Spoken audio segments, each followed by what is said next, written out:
Hi everyone. So this lecture, we're going to be talking about linear kinetics of human movement. We'll be looking a little bit at kind of a change in momentum. Once again, we'll be looking at potential and kinetic energy. We'll be looking at what elastic and plastic movements are, or elastic and plastic properties of movement and objects. This, like once again, the intro to kinetics, um, the angular kinetics, and a little bit of our kind of when we talk about equilibrium are going to be a large part of the upcoming exam. So I hope you guys, if you have any questions, please get a hold of me, and I'll be more than happy to help you with the understanding of them. So in this lecture, we'll talk about linear kinetics. We'll also talk about the three laws of motion, but kind of we'll be looking a little bit how you can improve traction on an icy surface. Why do some balls bounce higher than others? They're more elastic. And how can a football lineman push larger opponents backwards? We use linear kinetics to kind of answer these types of questions. So let's first look at the three laws of motion. These were developed by Isaac Newton long time ago, around the time he was developing the study of calculus, before age 30, once again. So we have our first law, a law of inertia, which basically, once again, means it's basically if a body will maintain a state of rest or constant velocity unless acted upon an external force that changes that state. Remember, motion doesn't just occur. A sum of motion or a sum of forces needs to, or a net sum of forces needs to be present. This seems intuitive that a stationary object will remain stationary unless acted upon by external forces, but what about objects in motion? Well, we still need a net force to determine that. We can look at friction, air resistance. These are external forces that act to decelerate a body in motion. Or if we're looking at sails on a sailboat, if they are rotated in a certain direction, air resistance will change its direction vector, and we'll see a change in the direction of motion. So we're still seeing kind of that law of inertia acting upon that. We're still changing its state of motion because, once again, remember, forces are vectors. They have magnitude and direction. So let's look at Newton's second law of motion, which is the law of acceleration. An applied force causes an acceleration of the body with a magnitude proportional to the force in the same direction of the force, and it is inversely proportional to the object's mass. So force equals mass times acceleration, okay? Remember, mass is in kilograms, acceleration is in meters per second squared, okay? Or like this too, okay? So let's look at each component of this law. If we increase force and acceleration, we can keep force and acceleration the same, or we can increase mass and decrease acceleration. Usually if we increase force and increase acceleration, we're going to increase velocity. If we keep both of these exactly the same, there'll be no change in velocity. And if we increase mass and decrease acceleration, we're most likely to see a decrease in velocity. Okay, I hope that makes sense. So let's look at some more examples here. We have a 2-kilogram ball struck, let's say by a bat, with a force of 10 newtons. So what would be the acceleration? Well, acceleration is force equals mass times acceleration. So if we know that, if force equals mass times acceleration, and we're trying to calculate for acceleration, we simply divide both sides by mass. So acceleration is going to equal force divided by mass. So we have our force here is 10 newtons divided by 2 kilograms. So we're going to have an acceleration of 5 meters per second squared. We can do the same thing here. 20 divided by 2 is going to give us 10 meters per second squared. And then finally, 1 kilogram ball struck with a force of 10 newtons. Once again, 10 divided by 1, we shouldn't have to write that down. It's going to give us 10 meters per second squared.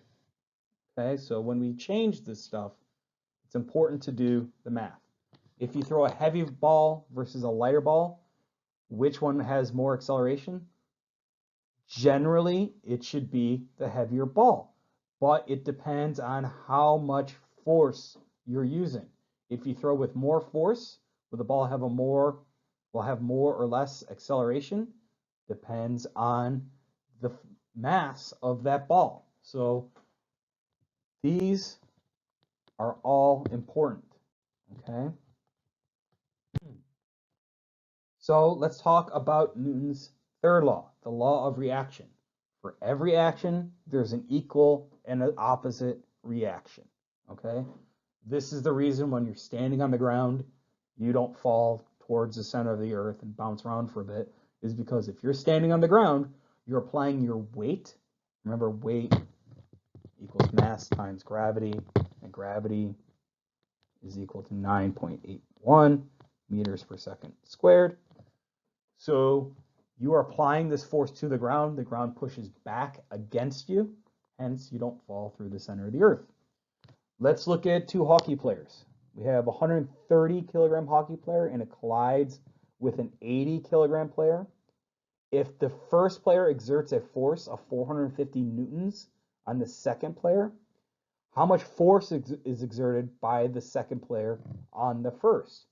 Well, according to this third law of motion, the law of reaction, we're going to see that the second player will exert 450 newtons of force on the first player because it's going to be equal and opposite.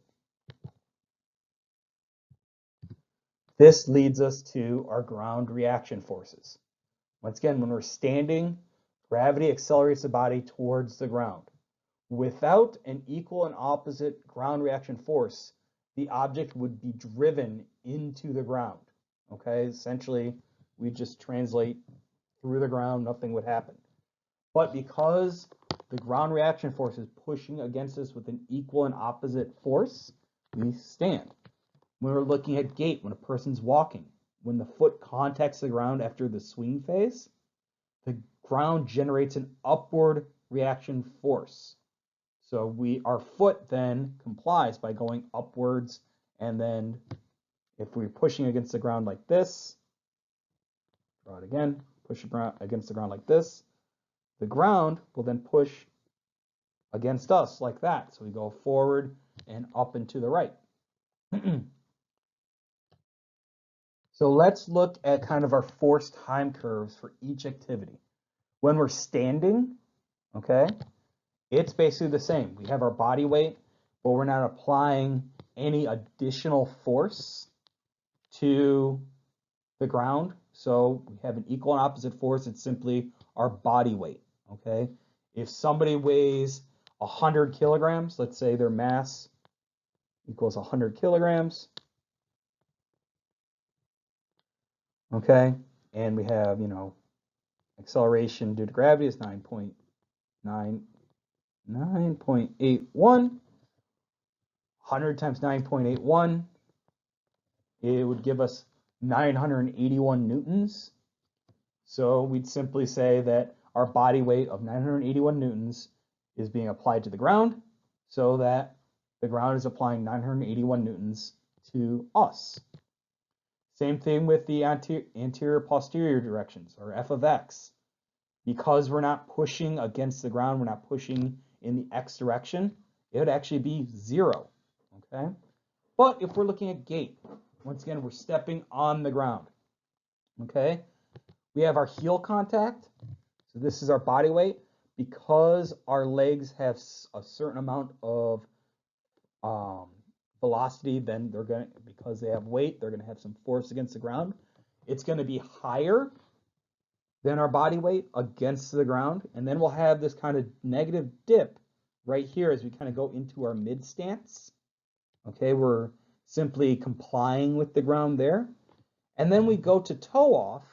We're pushing, we're using our muscles to extend our legs, so therefore our foot is pushing against the ground. So for us to move upwards and forwards, okay, we're applying a greater amount of force than gravity or our weight. So it's going to be greater than our body weight, so we can move forward. In this case, we're moving upwards.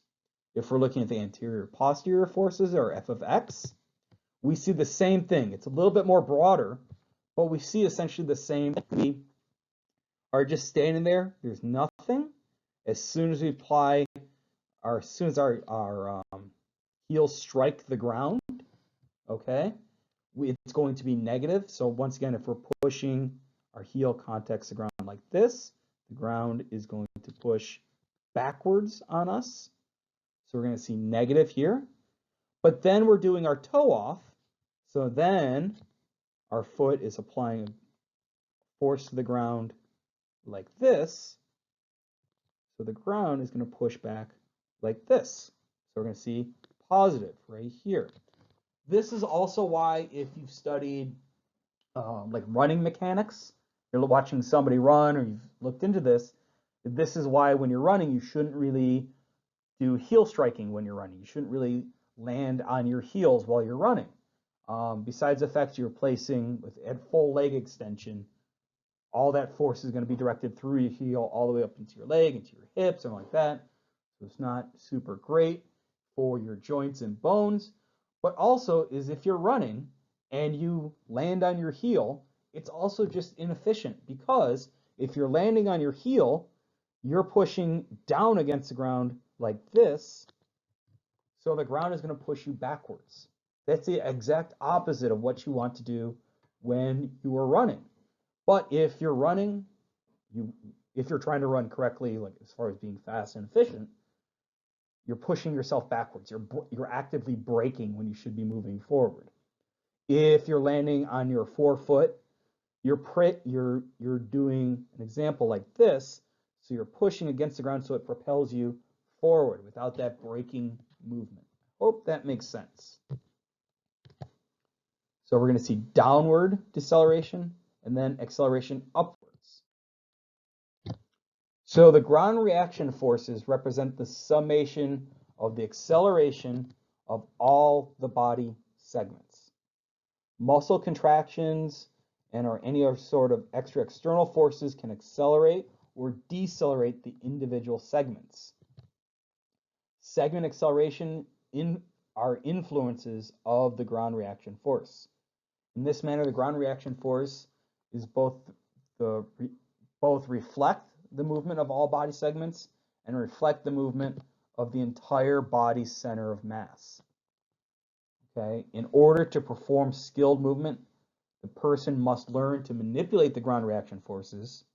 Really, the way we do this is through muscle activation to produce the ideal movement. This is a lot like when we were talking about running. Is if you're running, you want to manipulate your muscle activations so that you land on your forefoot like this, so that the ground reaction force will comply and push you forwards and upwards. If you are landing on your heel, once again, you're going to have a vector like this. So the ground reaction force is actually propelling you upwards and backwards instead.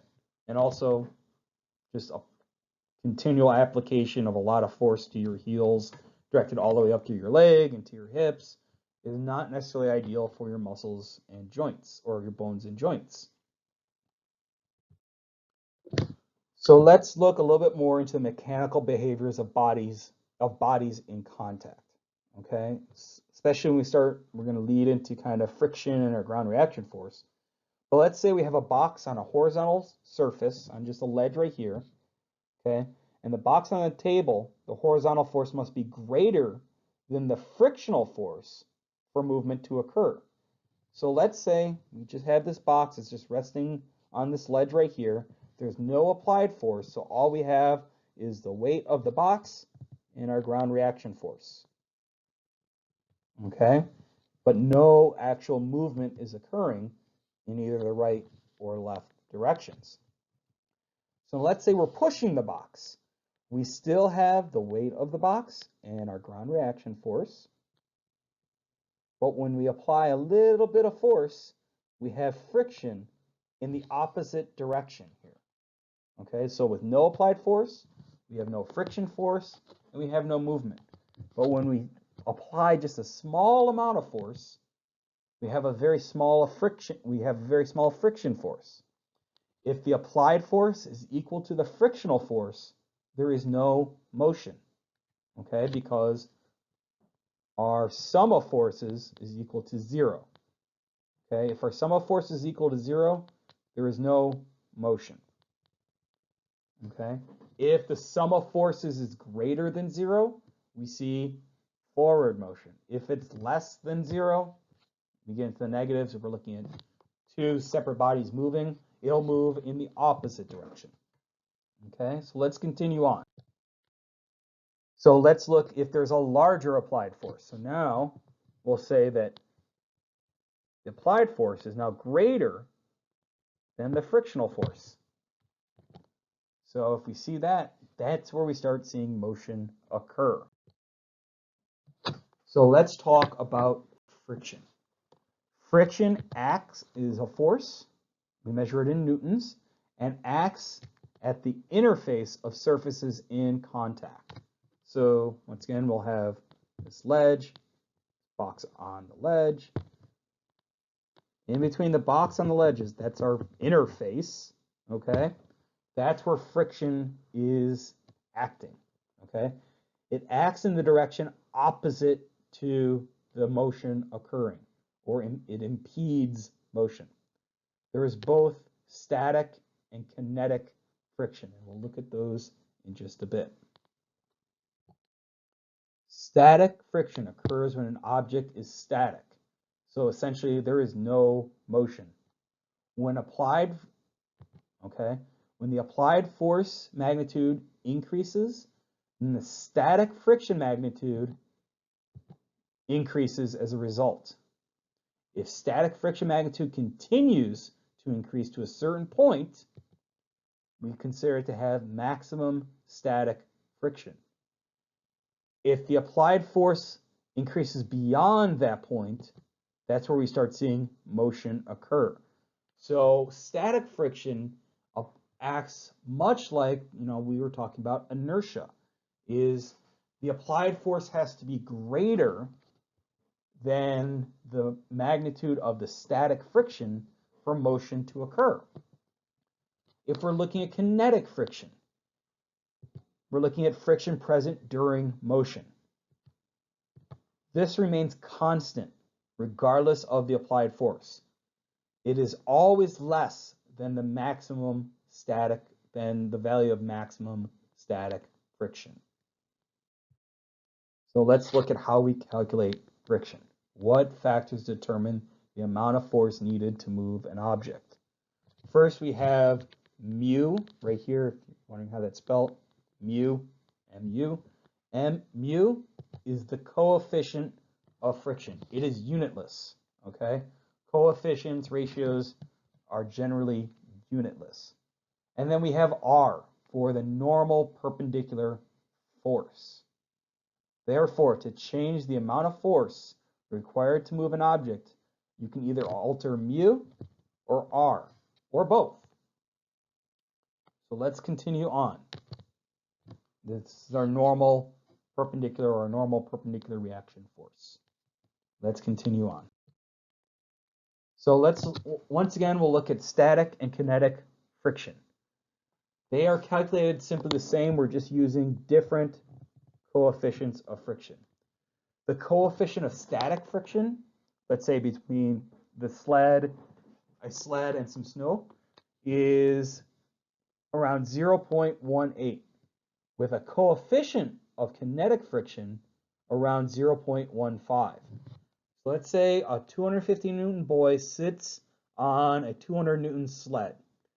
How much horizontal force is required to start the sled in motion? How much force is required to keep the sled moving. Let's look at these.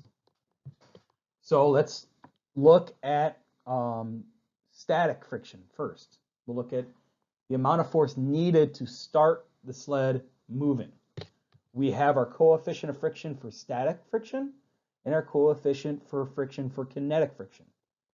Our normal perpendicular force is 250 newtons plus 200 newtons.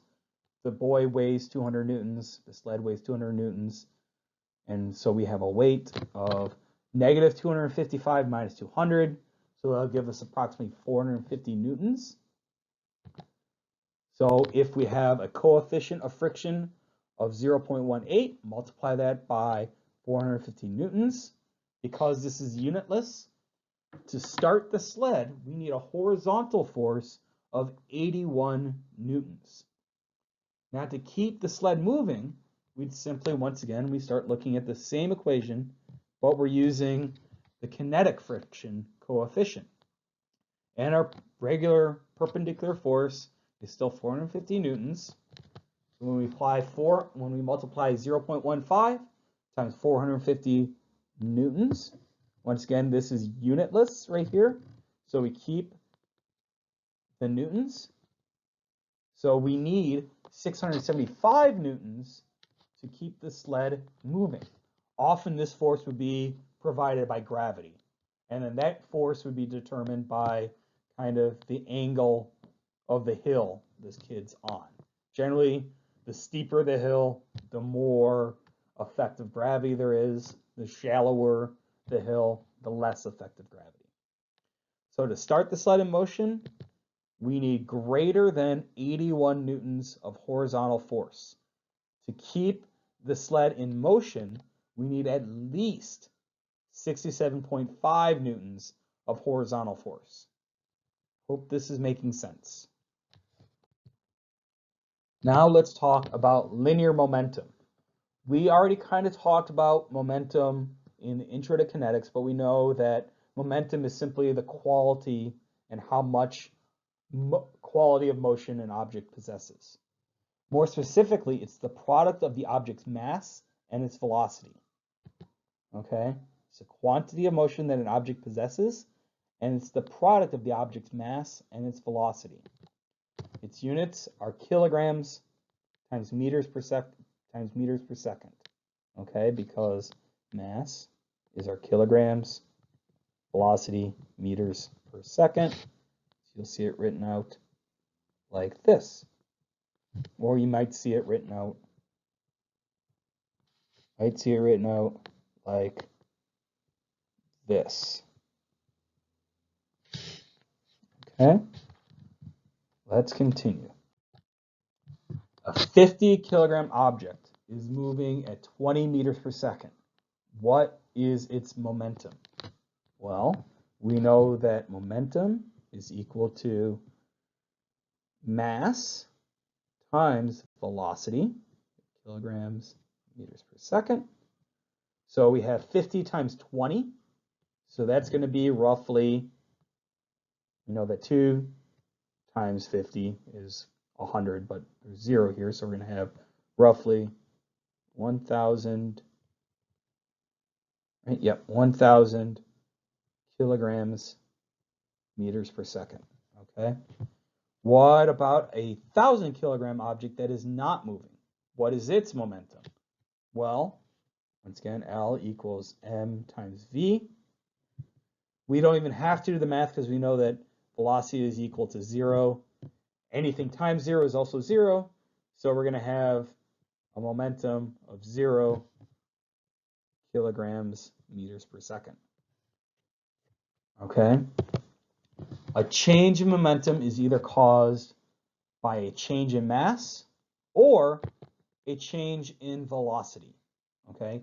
Our change in momentum is called an impulse. So following collision, there's a tendency for both the object to continue moving in the direction of the motion originally possessed by the object with the greater momentum. So basically, if we're looking at two objects colliding with each other, the resultant motion is going to be, let's say this has L right here for momentum. This has greater momentum. So we'll see motion with this one. Okay, it has greater momentum. So let's look at an example here. We have two hockey players. One has a mass of 90 kilograms, and they're traveling at 6 meters per second in the right direction, so it's going to be positive. Okay. The second hockey player has a mass of 80 kilograms and is traveling at 7 meters per second to the left, so it's going to be negative. They're heading in the negative direction. Which direction will they continue to travel after they collide? So let's look at this again. We have two hockey players. The first hockey player weighs 90 kilograms and is traveling at 6 meters per second. So they're going to have and remember they're traveling towards the right, so it's going to be positive. So they have a momentum of 540 kilogram meters per second. The second hockey player was traveling to the left, so it's going to be negative. Okay, and so we use the velocity with negative 7 meters per second. This is kilograms. So they have a momentum of negative 560 kilograms per meter second. Therefore, they'll travel in the direction of player 2 to the left with roughly a resultant momentum of negative 20 kilograms meters per second. Simply 540 minus 560 can equal negative 20 kilograms per meter second. Kilograms meters per second. Okay. So what we consider to be a change in momentum is an impulse. We already kind of talked about that. But an impulse is the product of force over time, the area under the force-time curve. With linear impulse, we simply say it's force times time. Okay? Once again, this little symbol is a symbol for integrals. That's what we use in calculus, which is so much fun. I hope, you might not use it much in your day-to-day life, but as you progress through your courses and you start working or you're planning on going to any sort of grad school, knowing how to use calculus will help you so very much in the future. So I really hope that you at least try to pick up some calculus in the future. But for our purposes, impulse is force multiplied by time. So let's look at our force-time curve characteristics again. We already did this in the last lecture. But let's say we apply 20 newtons of horizontal force to an object from 2 seconds to 3 seconds. So this right here is our 20 newtons of force. And we see nothing. Okay, there has been no impulse in the f of y direction. So we're simply applying that horizontal force. Okay, we're applying our f of x. So we're going to see no impulse in the vertical direction, but we will see an impulse in our horizontal direction. So our impulse is the area underneath this curve. Okay, if we applied 20 newtons for 2 to 3 seconds for 1 second, we're going to have an impulse of 20 newtons. Now let's say we're applying 20 newtons of force at a 30-degree angle to an object for 1 second. Well, to calculate f of y, once again we're using our sine trig function. So sine of 30 equals f of y divided by 20. So we'll have an f of y of 10 newtons. If we're looking at our f of x, our horizontal component, we use cosine, right? So that would give us 17.3 newtons. These are our kind of drew some vectors in our free body diagram. So we'll see this table will be moved upwards by about 10 newtons with a force of 10 newtons. And it'll be moved forward with an impulse of roughly 17.3 newtons. Now this kind of gets into, if we wanted to move a table, would be better to push or pull it. If you did the same thing but you were pulling it, you're going to lift it up a bit. By doing that, you're reducing the static friction required to get something to move because you're reducing the area it has a context to floor with. So this is why when we start looking at, if you were to look at, is it better to push or pull something? Pulling it might be better because you're going to be pulling it. And if you're pulling it and you're pulling it kind of upwards, you're reducing the contact surface of, let's say, this table on the ground. If you're doing that, you're reducing the area that static friction can be applied to. Hope this is making sense. Now let's look at the same thing, but we're going to increase the time to 2 seconds. So once again, we'll calculate our f of y using sine and our f of x using cosine. We'll draw a little free body diagram right here. And we're going to see is the force, the vertical force here doesn't increase in magnitude, but it has greater time. So we're looking at a greater impulse because there's more area under the curve. And we see the same thing with the horizontal component here.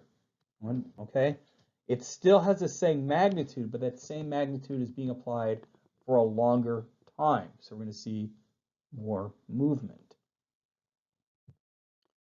So impulse is dependent on both the magnitude of the forces and on the length of time over which each force acts. Excuse me. Therefore, if a different force is applied for the same time duration, the impulse is different and a different movement occurs. If a force of the same magnitude is applied for different durations, the impulse is different and a different motion occurs. See, if we increase the time, we're seeing more area under the curve, so we're seeing a greater impulse. So we see a different motion. This kind of leads us to our ground reaction forces. Okay, let's draw the vertical components of these ground reaction forces. This is the first one right here. And as we go towards kind of our mid stance in our walking here, in our gait, our ground reaction force becomes more perpendicular to the ground because our foot is making a straighter angle towards the ground. So as we do this, the horizontal component here decreases all the way up until mid stance and then starts to increase again as we go into toe off. And we can use this to plot kind of the vector magnitude versus time for each direction. So f of y is always in a positive direction, especially when we're looking at somebody walking, assuming their foot's not going through the ground. So it's always positive, and there's 2 peaks with the dip in our mid stance. Okay, it's because we're seeing that right here this is where we usually see that our knee is beginning to flex when we start walking. So it's kind of complying with that ground reaction force. It's absorbing that force. So you see that dip. But here is our heel strike, and here is our toe off. Okay. With our f of x, there's initially a negative direction, and then a positive direction with 0 at mid stance. Right here is our heel strike, and if we're applying this vector towards the ground is complying and pushing back on us. So we'll have negative here, and this is our mid stance, where that f of x is now 0, because essentially if this is the ground, we're pushing completely perpendicular to the ground. It's pointing back up at us, but there's no forward motion. And then finally at toe off, right here, we're pushing against the ground like this, and the ground is pushing like this. So we're seeing greater force in the horizontal direction. So how do we calculate impulse? Remember, impulse is equal to force time multiplied by time. Impulse is also important during landing from jumps and catching a ball. So think of this. If a person locks their joints during these movements, let's say they're falling from a ledge, and they keep their legs as straight as they can, would their force at their feet and then their legs and their hips be greater than if they, when they started hitting the ground, they started going into flexion at their knees, at their hips, and then started going into a bit of dorsiflexion at their ankles and feet?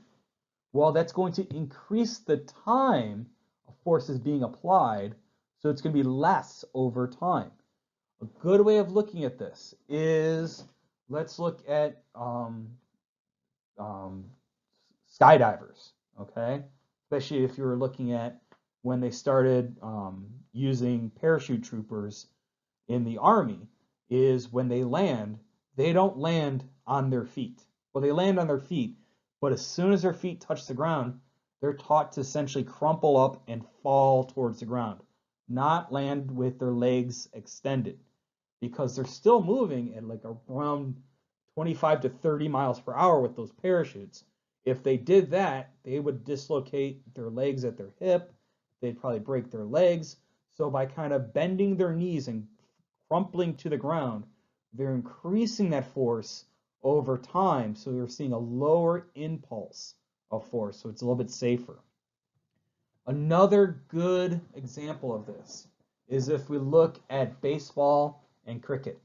If you don't know what cricket is, it's like baseball, it's a little bit different and takes forever to play. The big difference is in baseball, players use baseball mitts. They have nice webbing in it, kind of saves their hand a bit. In cricket, it's a little bit smaller, but it's a very dense, hard rubber ball, and they don't really use mitts. So when somebody is trying to catch a cricket ball, what they'll do is they'll move their hands with the ball before they begin to touch it and catch it. Therefore, it's increasing that time period in which the force is being applied to their hands, so it makes it so they don't break their hands when they're trying to catch a cricket ball. So basically, what can a person do to reduce the impact force? Best way to do it, increase the time applied. When an impulse acts on a system, the result is a change in the system's total momentum. Remember that momentum is the quantity of motion. The altered impulse will alter the momentum, the amount of movement, for example, the height of a jump, the distance of a jump, the velocity of the movement, and the amount of impulse generated by the human body can be intentionally manipulated. Once again, we're increasing the amount of time this impulse is generated over. So if we wanted to say we're going to look at sprinters, okay? This first one, we're showing sprinters horizontal impulse from using starting blocks, okay? This results in faster starts than starts by conventional coaching techniques if they're just plantar flexing against the ground. Now, if we use a starter block like this, and they're placing their feet like this, we see that the magnitude of the impulse is the same. These peaks are generally the same, but it's applied over greater time, okay? But the longer the force is applied, we see greater velocity. So this actually makes them faster off the blocks. So now let's talk about impact. Collision is characterized by the exchange of a large force during a small time interval. So this is like a football tackle, okay?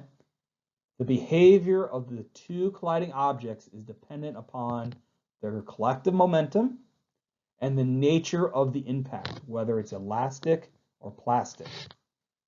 Okay, when we say elastic, a perfectly elastic impact is an impact during which the velocity of the system is conserved. Okay, so if we're saying we have like a bouncy super ball, if we throw it against the ground and it's traveling 100 meters per second, just to keep it simple, as soon as it hits the ground and bounces, it's still traveling at 100 meters per second. Its velocity is conserved. Okay, it approaches perfect elasticity. If we're looking at the opposite of something being perfectly plastic, this is an impact resulting in the loss of a system's velocity. So at least one of the bodies is deformed and does not regain its original shape. If we're looking at, you had some modeling clay and you threw it against the ground, once again at 100 meters per second, and it's perfectly elastic, as soon as it hits the ground, it stops moving. It's no longer has any velocity whatsoever. And if you had it in a ball and you threw it against the ground, it flattens against the ground. So there is a spectrum of impacts ranging between perfectly plastic and perfectly elastic impacts.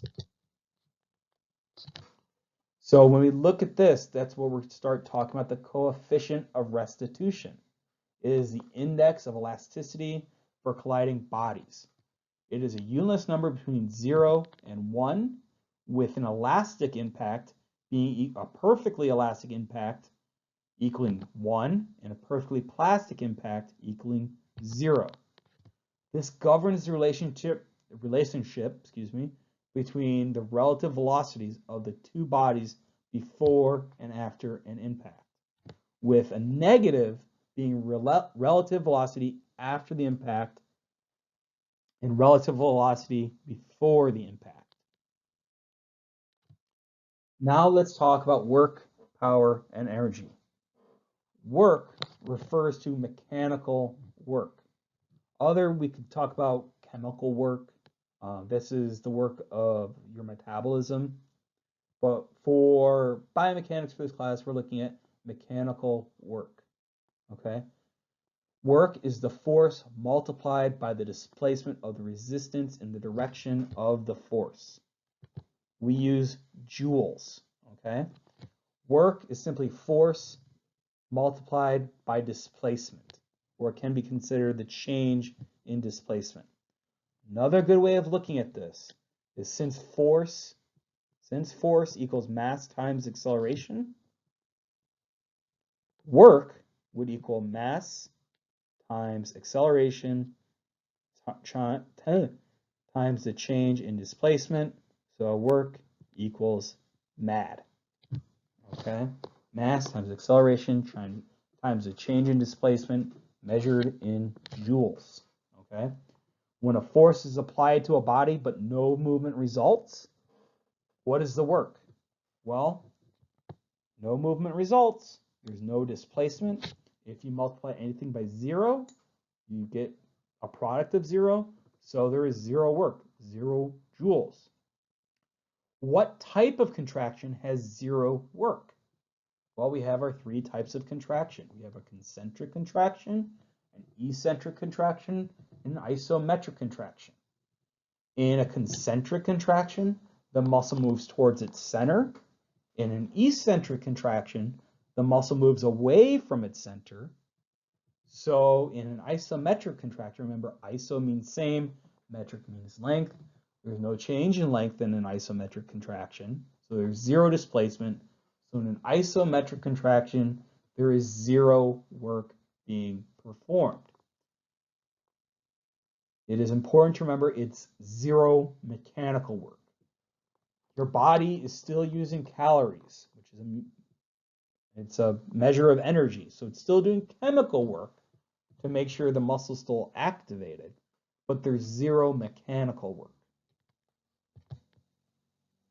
So when a force is applied to a body but there's no movement, there's 0 work.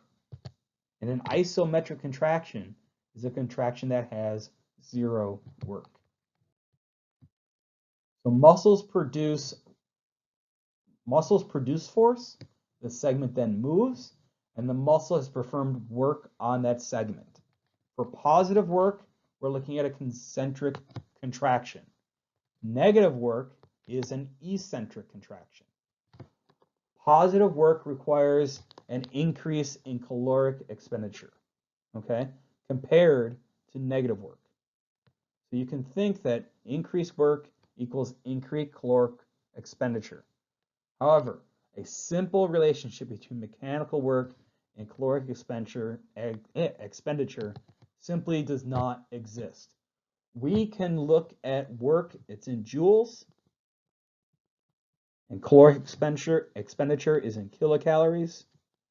And there's even a conversion from joules to kilocalories.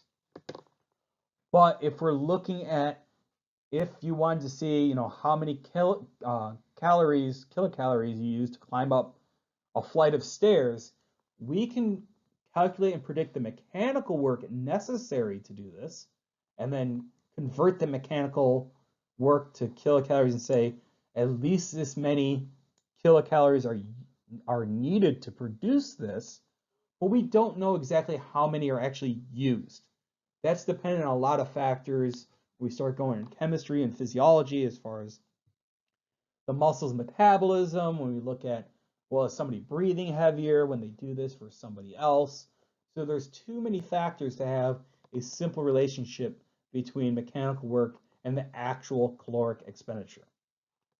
So a good example of this is an isometric contraction. Once again, zero mechanical work is being done in an isometric contraction, but kilocalories are still being used to perform this type of contraction. Now let's look at power. This is the rate of work production, okay? We call it watts, okay? The imperial unit of this is horsepower, okay? Watts is by the Scottish physicist, I think Edmund Watts. I always forget his first name. His last name was Watts. He came up with this. We use his last name. Power is the rate of work. So it's work over time. Work is force times distance. So let's look at this again. If work is force times distance and force equals mass times acceleration, work is MAD, mad.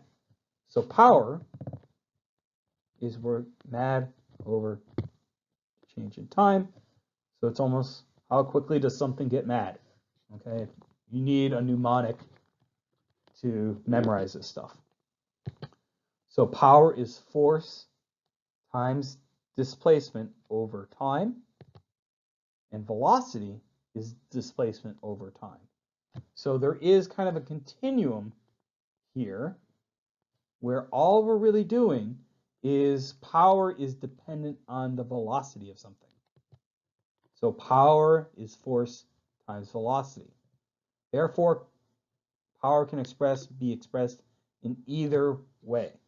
I like just saying power is equal to this. I think this is it's easy to look at this, but if you're not given, these in a question, but you're given velocity, if you multiply velocity times the applied force, you can get power as well. Okay, so let's look at the ability to produce mechanical power. The ability to produce mechanical power is critically important when we look at athletes completing in explosive types of events. In track and field events, when we look at the shot put, jumping, sprinting, if we're looking at American football with the linemen, they have to basically go from an almost kneeling stance to upright extremely quickly and apply force against the defensive line that's trying to tackle the quarterback. So the ability to produce mechanical power quickly is very important in athletics. But let's take a look at somebody going upstairs, just for the heck of it. This is a very simple example. It's a classical example that might be used in one of your homeworks. It might be used in an exam question. There's a very good chance of that. But let's say a 500 Newton person, so they weigh 500 Newtons, runs up a flight of 30 stairs, okay? Each stair is roughly 20 centimeters high, okay? In 10 seconds. What is the mechanical work and power in, let's say, the vertical plane, okay? So our y-axis, okay? There's also, we can look at it in the x-axis as well. And in fact, if we knew this as well, we can look at kind of more of a resultant work and resultant power, because depending on the inclination of the stairs, there's more or less work required. But we won't, while it's fun to do, you won't totally really be required to do all of this for a problem like this. So now let's solve this. Once again, we have a 500 Newton person running up a flight of 30 stairs that are each 20 centimeters high in 10 seconds. Let's solve for the mechanical work and power in just the vertical plane. So we know that work is force times distance, or once again, we could just say work equals mass times acceleration times displacement. And remember, for our acceleration, especially if we're doing vertical work, that's going to be, our acceleration is gravity, and gravity is always 9.81 meters per second squared.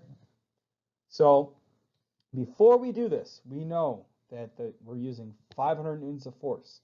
This is equivalent to our weight. Let's solve for displacement first, because I gave it to you in centimeters. So we have 30 times 0.2 meters here, because there's 100 centimeters in a meter. So first we do this conversion. Their displacement is 6 meters. So we know that work is mass times acceleration times displacement, or force times displacement. So we have 500 newtons times 6 meters gives us 3,000 joules. And if we really, really wanted to, we convert joules to kilocalories and say this many kilocalories is required to go up these flights of stairs. But we don't know if that's actually the amount of kilocalories used. We just know that's the amount at least required. So now let's solve for power. Remember that power is work over time, or mad over time. So we don't, if the question just asked you for power, you don't really have to solve all this stuff. Solve just for work, and then just put work here and divide it by time. Okay, so power equals work over time. Our time is 10 seconds. So power, we had 3,000 joules divided by 10 seconds. It should say joules here. I can't spell. And this is seconds here. So 3,000 joules divided by 10 seconds is 300 watts. Be important, especially when you're doing your homework and like that you're labeling everything correctly. A lot of times you can shorten watts to just W. Now let's look at energy. Energy is the capacity to do work. So no work is done, no mechanical energy is used to do that zero mechanical work. We measure it in joules. Okay? Remember is when we're looking at work and energy, we're only talking about mechanical work and mechanical power. We're not looking at chemical energy either. So there's two forms of energy that we'll talk about here, kinetic and potential energy. There is a third type of energy that we will touch on, and that's strain energy. Strain energy is the energy of deformation or deformation, okay? It's very similar to kinetic energy. We're simply looking at how much energy is gained or lost when a body deforms. But we'll look at that in a bit. It is important to, especially if you've taken like year 1 physics, that you understand the continuation or conservation of energy principle. And we'll talk a little bit about that when we talk about equilibrium. But essentially, you might have seen this before, but C, basically total energy equals kinetic energy plus potential energy plus strain energy. And C, all of that is equal to 0. Okay? This allows us to kind of look at this in general, and we'll talk about it more when we start talking about equilibrium, that when one of these values change, the other one changes as well, so that the total energy within the system remains constant. You can't create or destroy energy. So we're saying C is a constant of energy. It's always equal to 0. So when kinetic energy changes, so does potential and or strain energy change. Okay, it's just kind of good to keep that in the back of your mind. So let's look at kinetic energy first. Kinetic energy is the energy of motion. It is equal to 1/2 of the mass of an object times its velocity squared. This is important that you remember how to calculate this, okay? Remember your orders of operation. First, you use 1/2 of the mass, then you multiply that 1/2 of the mass by its velocity squared, okay? So if you're calculating this, don't calculate mass times velocity squared and then take 1/2 of that. Don't do that. First, you calculate 1/2 of the mass, then you multiply it by its velocity squared. So note, a body possesses kinetic energy only when in motion. If velocity is 0, then kinetic energy is 0. So let's look at two examples. A 2-kilogram ball is rolling with a velocity of 1 meters per second. What is its kinetic energy? Well, 1/2 of 2 kilograms is 1 kilogram, and velocity squared, 1 times 1 is 1. So 1 kilogram times 1 meters per second gives us 1 joule. Okay? Let's look at this other one. A 2-kilogram ball is moving with a velocity of 2 meters per second. 1/2 of 2 kilograms is 1 kilogram. 2 meters per second squared is 4. So 1 kilogram times 4 meters per second is 4 joules. Hope this is making sense. Now let's look at potential energy. Potential energy is the energy of position, and it can be thought of as stored energy. Essentially, the higher something off the ground it is, the more potential energy it has. Just like in kinetic energy, the faster or the more mass an object has, the greater kinetic energy it has. Potential energy, the greater it is off the ground, or the more massive it is, the more potential energy it has. So potential energy is equal to mass times gravity. Remember, gravity, the acceleration of gravity is equal to 9.81 meters per second squared. And h is a body's height above a reference, usually the ground or floor. And once again, gravity is acceleration due to gravity. So let's look at another example. We have a 10-kilogram bar is 1 meter above the ground. What is its potential energy? So we have mass equal to 10 kilograms.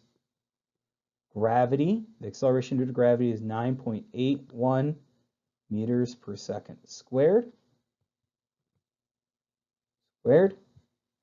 And height equals 1 meter.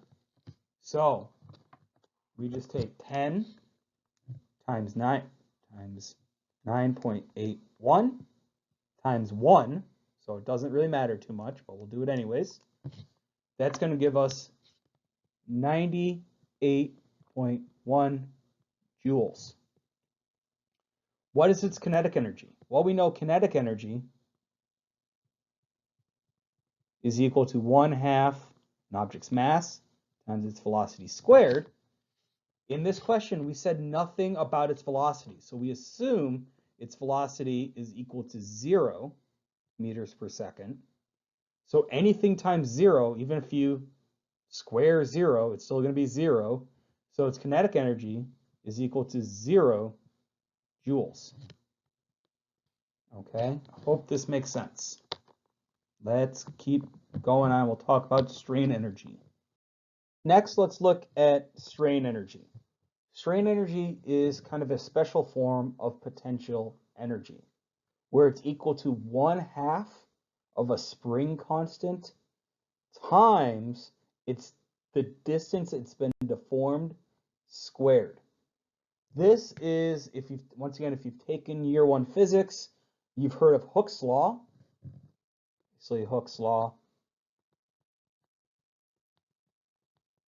And basically that kind of states if you take an object and you deform it, you're storing energy within that object.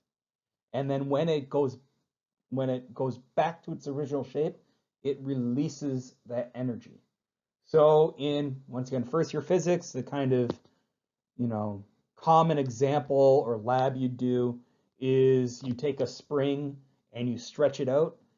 And as you stretch it out, you're storing strain energy into it. And as soon as that spring is released, it releases that strain energy. And much like the kinetic energy equation, it's important to follow the order of operations here. So first, you take 1/2 of the spring constant, and then you multiply it by the distance of deformation squared. Okay, so it's important to look at this. So first, 1/2 of k times the distance of deformation squared. So it's important to remember these orders of operation. So when an object is stretched, bent, or otherwise deformed, it stores strain energy for later use. When the object returns to its original shape, kinetic energy is released. So an example of this is muscles. Remember that stretch shortening cycle? That's where we start looking at the use of strain energy. Okay, first you stretch the muscle with an eccentric contraction. You're storing strain energy into that muscle. And then if we're looking at, the tendons of the muscle as well, you're storing strain energy into them. And then when you do that concentric contraction, you're converting that strain energy into additional kinetic energy of the muscle shortening. Okay.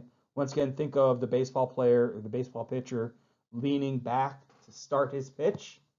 He's storing that strain energy, and then when he goes into the forward motion of delivering his pitch, that strain energy is then converted into kinetic energy and added to the kinetic energy being created by the forward movement of his arm. Other examples, a diving board, trampoline, pole vaulting. When you jump on a trampoline, when you land, you're storing that trampoline is kind of being stretched beneath you. You're storing strain energy of that trampoline. And then when it starts bouncing back, it's converting that strain energy into kinetic energy to basically push you back up off of the trampoline. So let's talk about that conservation of mechanical energy. Remember when I wrote this, that C is basically all of the energy, and it's equal to kinetic energy plus potential energy plus strain energy, and it's equal to 0. So when one of these changes, the other has to change so that energy remains constant. If we're looking at a ball tossed up in the air, we can start looking at potential and kinetic energy. The ball hasn't been deformed, so we don't have to consider strain energy here. But if the ball were to fall and hit the ground, the ball might deform, the ground might deform, so that's where strain energy might be used. But for right now, we won't consider strain energy. So as the ball gains height, you've thrown this ball in the air, as it gains height, it's gaining potential energy, but it's losing kinetic energy because as you're throwing it up, as soon as you release the ball, it's at maximum velocity. But the higher it goes, it starts losing velocity. So you start losing kinetic energy. At the apex, so right here, divide this into thirds. This is where you're increasing potential energy, but decreasing kinetic energy. At the very apex, let's find a good, right here, at the apex of the trajectory, you have maximum potential energy, but zero kinetic energy. So potential energy is at max, and kinetic energy is at 0. This is because at this point right here, it is the ball is at the highest it will be, but at that very point, at the height of its trajectory, it stops moving, if only for a thousandth or hundredth of a second. My tongue didn't want to cooperate with me there. Thousandths of a second or hundredths of a second, split second. At that very point, it stops moving. So if its velocity is 0, kinetic energy is 0. Then it begins to fall, and we'll say this third right here. And during this third, it's losing height. So we're going to see a decrease in potential energy. But as it's falling, it is building velocity. Its velocity is increasing. So we're going to see an increase in kinetic energy. Okay? So as a ball loses its height, we're assuming if it's losing its height, potential energy is mass times gravity times its height. If height is being lowered, then potential energy is being lowered. But as it's falling, it's starting to build velocity. So it's going closer towards its maximal kinetic energy. Obviously, if a ball falls and falls and falls and falls, everything reaches a terminal velocity. So, it's going to level out eventually. But as a ball falls, it's losing potential energy and gaining kinetic energy. And then if it were to hit, the ground, the grass, after it's rained a lot, perhaps, as the ball hits the ground, it's going to, maybe it'll bounce a bit, or it'll kind of sink into the ground. That's where we start seeing potential energy reaches 0, and then it stops, so kinetic energy is 0. But it's released that strain energy into the ground, so now the ground is deformed. If the ball bounced a bit, it used strain energy to create a bit of elastic energy. But as it settles, they all go back to 0. Hope this is making sense. So examples of the work energy in the human body. In running, we've seen in research that the arches in the feet and the Achilles tendon act to store and return strain energy to the foot. This is called one of these concepts is called the windlass mechanism. And basically we see deformation of the arch in the foot to store that strain energy. It's a kind of a cool, neat concept that if you have time, I suggest you look up. It's called the windlass mechanism.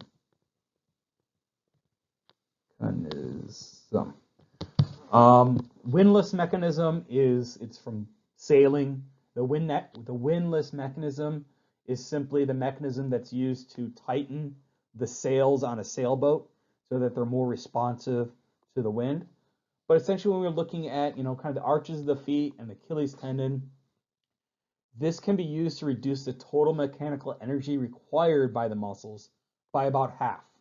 So it makes kind of our foot and ankle much, much more efficient for running. So this is the end of this lecture. I hope that it was helpful. And as always, if you have any questions, please feel free to contact me. Office hours are from 8 to 10 a.m. on Friday mornings. If you prefer to have your question answered before then, you can reach out to me through email and I can answer your question through email, or we can do a private Zoom meeting as well. Hope this helped, and goodbye.